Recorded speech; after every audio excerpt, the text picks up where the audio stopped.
Everybody like and subscribe, praise the bell icon. Story number 1. It started like any other late evening shift at the Costco in Tempe, Arizona. The air conditioning hummed in the near-empty warehouse as the clock ticked past 9:30 p.m., half an hour after closing. Only a few employees remained, mostly night stalkers and a floor manager named Jeff, a no-nonsense guy who'd worked there for over a decade. The lights were dimmed in most of the warehouse, except for the central aisles in the back room, where they were restocking paper towels and bottled water. Jessie, a college student working part-time, was in the refrigerated section organizing milk crates. She wore her earbuds, listening to a podcast when she felt it, that distinct sensation of being watched. She pulled out one earbud and glanced around. Nothing but rows of glistening silver shelves and stacks of shrink-wrapped goods. Still, she couldn't shake the feeling. Meanwhile, in the security office upstairs, Miguel, the night guard, was scanning the monitors. The system was outdated, grainy black and white footage from multiple corners of the store. Most cameras showed nothing unusual, just flickers of movement from workers. But camera 6, aimed down aisle 32 near the outdoor furniture, glitched for a moment. And then, there it was, a figure. At first, Miguel assumed it was an employee, until he realized the man on the screen wasn't wearing a uniform. He wore a long, filthy trench coat. No badge, no lanyard. He moved strangely, hunched, almost twitching, his head tilted at an unnatural angle. Miguel leaned in, trying to focus, but the camera glitched again, distorting the man's face into something impossible. No eyes, just two dark holes. And then, just like that, he was gone. Miguel radioed Jeff. "Hey, we might have a straggler. Someone in the aisles. Maybe a break-in. Check aisle 32. Jeff groaned but made his way toward the furniture section. As he passed the pallets of camping gear and coolers, he called out, "Store's closed. You need to leave." No answer, just the faint hum of the fluorescent lights overhead. He reached the aisle and froze. The layout had changed. The displays were wrong. Furniture that had been on pallets was now arranged like a living room. A couch, a table, and a floor lamp were neatly positioned as if someone had created a space to live there. On the table was a half-eaten rotisserie chicken and an open Kirkland water bottle. Everything was warm, recently used. Then he heard it, a slow dragging sound. Jeff turned just in time to see a figure emerge from behind a tall stack of patio umbrellas. The trench coat, the hunched posture. The man moved without rhythm, arms hanging too low, feet scraping the floor like they barely knew how to walk. Jeff tried to back away, reaching for his radio, but the thing lunged forward with an unnatural burst of speed. Miguel watched in horror from the security room as Jeff vanished from the frame of camera 6. The feed flickered, then cut out completely. Static. He called for help, but his radio only hissed. He decided to go down himself, grabbing his flashlight and taking the stairs 2 at a time. When he reached aisle 32, it was back to normal. No couch, no lamp, no table. Just the usual flat-pack boxes and patio chairs wrapped in plastic. But there was something on the ground. Jeff's lanyard, and a single bare footprint, wet, leading toward the back of the warehouse. Miguel followed the trail slowly. It led through the emergency exit, an alarm that should have blared if it had been opened, but there'd been no sound. Outside, in the vast empty lot, under the buzzing sodium lights, there was nothing. Just desert wind and silence. Jeff never came home. The police conducted an investigation, but the security footage from that night had mysteriously corrupted, except for one 5-second clip, too distorted to be useful. It showed a figure standing perfectly still in the middle of the furniture aisle, facing the camera. The face was barely visible, but you could just make out the suggestion of a smile. Costco corporate denied any unusual activity, chalking it up to a break-in gone wrong. But employees started quitting. A few whispered about a man who lived in the store, something not quite human. A parasitic presence that moved between the tall shelves, only appearing when the lights dimmed and the store emptied.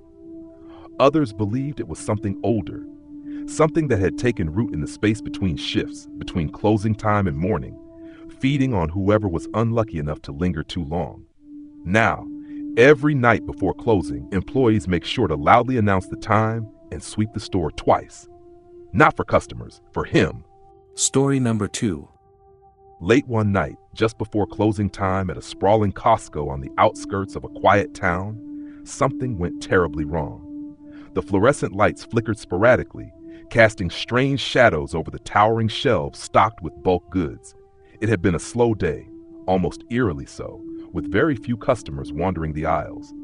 The few employees left were beginning to tidy up and prepare for the next morning. Megan, a seasoned night stalker, was restocking pallets near the electronics section when she heard a faint whispering. At first, she thought it was the store's PA system glitching, but the whispers grew louder and more urgent, almost like a chorus of voices calling her name. She paused, heart pounding, but saw no one nearby. The aisle seemed deserted, the massive space suddenly suffocating. She moved cautiously, clutching a box cutter she always kept on her belt. As she turned a corner near the freezer section, she caught sight of a figure standing just beyond the glass doors of the walk-in freezer. It was a man, or maybe something resembling a man, but his eyes were too wide and his face too pale. When Megan blinked, the figure vanished. Shaken, she decided to call her supervisor on her radio, but all channels were dead. No response. Suddenly, the overhead lights flickered out completely, plunging the store into pitch darkness. Megan's phone flashlight barely pierced the blackness, revealing a trail of red footprints smeared across the polished concrete floor, leading towards the warehouse loading docks. Compelled by a mix of fear and disbelief, Megan followed the trail. It led to an enormous pallet stacked with industrial-sized containers of bleach. As she approached, the temperature dropped sharply, her breath visible in the cold air that wasn't supposed to be there. The red footprints stopped abruptly at the base of the pallet. She bent down to examine the floor and then felt a sharp jab in her ankle. Looking down, she saw a jagged metal shard embedded in her skin. She yanked it free, wincing, but the pain was nothing compared to the realization that something was watching her from the shadows, something that wasn't human. Panicking, Megan ran toward the exit, but the automatic doors refused to open. The voice returned, louder now, a cacophony of desperate whispers mixed with guttural growls. The lights snapped back on, revealing dozens of mannequins scattered throughout the store, but their heads were eerily tilted, their eyes seemingly alive and tracking her movements. Megan sprinted to the employee break room, barricading the door behind her. Her radio suddenly crackled to life with static. Then a chilling, distorted voice spoke directly into her ear. "You should have never stayed after closing." The next morning, when the day crew arrived, they found the store eerily empty, the aisles untouched, but frozen in time.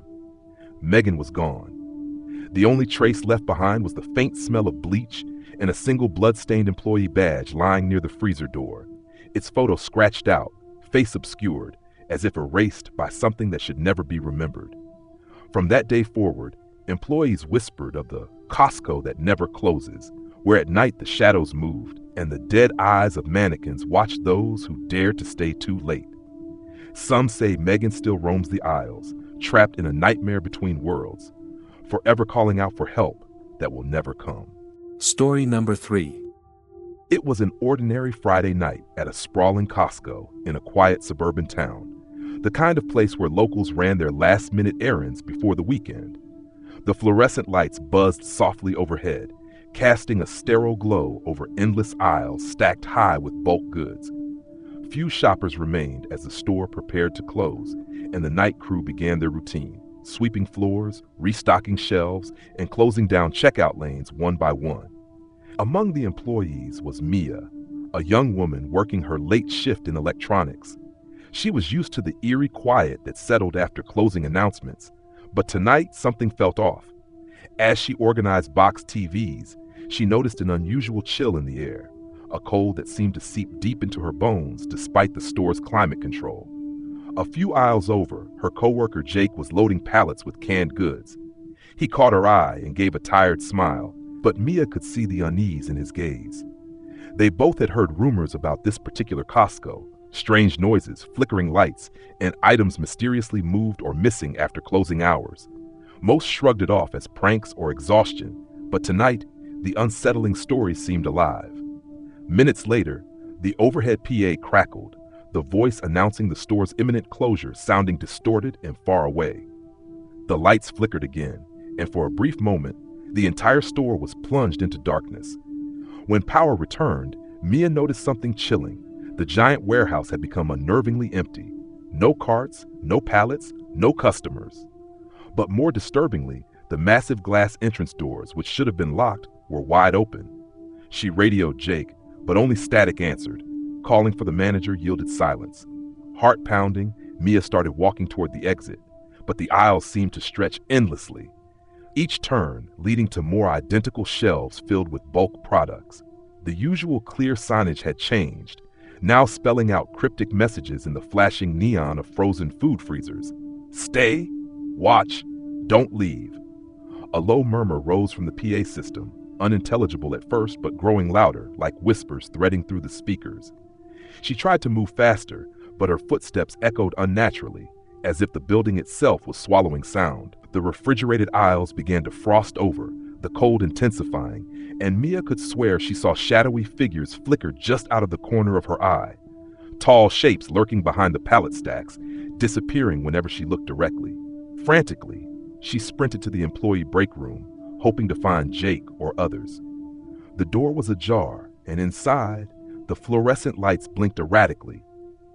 The table was covered with overturned coffee cups and crumpled uniforms, but no sign of her coworkers. On the wall, a message was scrawled in what looked like condensation or frost. You're not alone. Suddenly, the entrance door slammed shut with a deafening bang, and the temperature dropped so drastically that Mia could see her breath like smoke.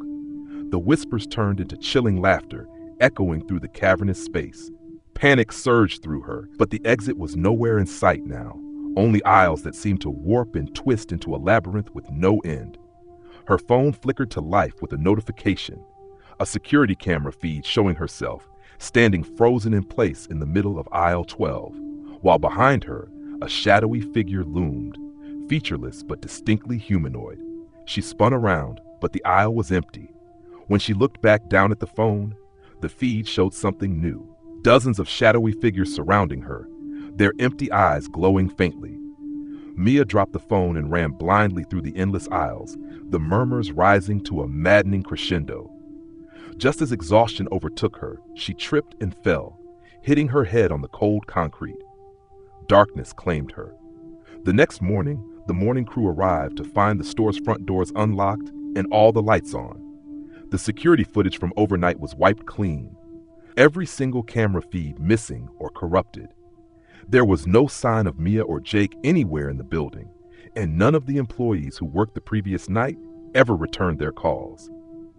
The store resumed business as usual, but every so often, shoppers reported hearing whispers over the PA system late at night, seeing fleeting shadows in the corners of their eyes, or finding aisles rearranged in ways that made no sense. The manager quietly replaced the locks and added new security measures, but staff whisper of the Costco shift that never truly ends.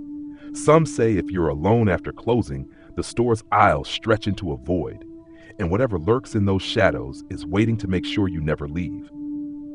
Story number 4. The fluorescent lights buzzed overhead as Jenna clocked into the Costco for her usual overnight stocking shift. It was a quiet Tuesday, but something felt off the moment she stepped inside. The usually bright, cavernous warehouse seemed darker, the aisles stretching into shadows she couldn't quite explain. The hum of the freezers sounded deeper, almost like a low growl. Jenna pushed her cart toward the snack aisle, noticing a faint chill creeping up her spine. She brushed it off, attributing it to the cold air from the giant industrial fans.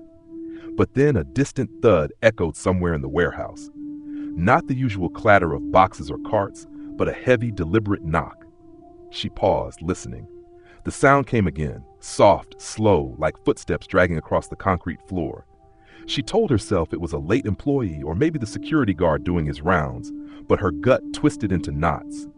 Jenna's phone buzzed in her pocket, a text from her manager. "Everything's fine. Don't wander off alone." The message did little to calm her. As she reached for a box of granola bars, she caught movement out of the corner of her eye. A figure, tall and gaunt, lurking between the aisles near the electronics section. When Jenna looked directly, it vanished like a trick of the light. Her breath quickened, and she decided to finish her stocking quickly and leave. Then the PA system crackled on, but instead of the usual announcements, a distorted, whispery voice hissed through the speakers. It wasn't words, just chilling static mixed with what sounded like faint cries for help. Goosebumps erupted across Jenna's skin. She wasn't alone. Jenna's cart bumped into something heavy, a pallet of frozen meat. She stumbled back and looked up. The silhouette was there again, standing motionless at the end of the aisle. But this time, the figure wasn't fading. Its eyes glowed faintly red in the dim light. Frozen with terror, Jenna fumbled for her phone to call security, but the screen went black. The temperature dropped sharply, her breath visible in the cold air. The figure started moving slowly toward her, each step echoing like a death march. Desperately, Jenna turned and ran, heart pounding as the warehouse seemed to stretch endlessly. The exit felt miles away. Every aisle she passed was eerily empty, except for those glowing eyes watching her retreat. Finally, she burst through the emergency exit door into the crisp night air, gasping and drenched in sweat. The next day, Jenna checked the security footage. There was nothing. No shadowy figure, no strange noises, just her alone stocking shelves. But when she looked closer, a single chilling frame caught her eye. A gaunt figure standing just behind her, its red eyes burning into the camera. No one believed Jenna's story. The overnight shifts continued, and some employees whispered of strange noises, shadows, and cold spots. But none ever stayed late enough to see the eyes that watched from the darkness inside Costco's endless aisles.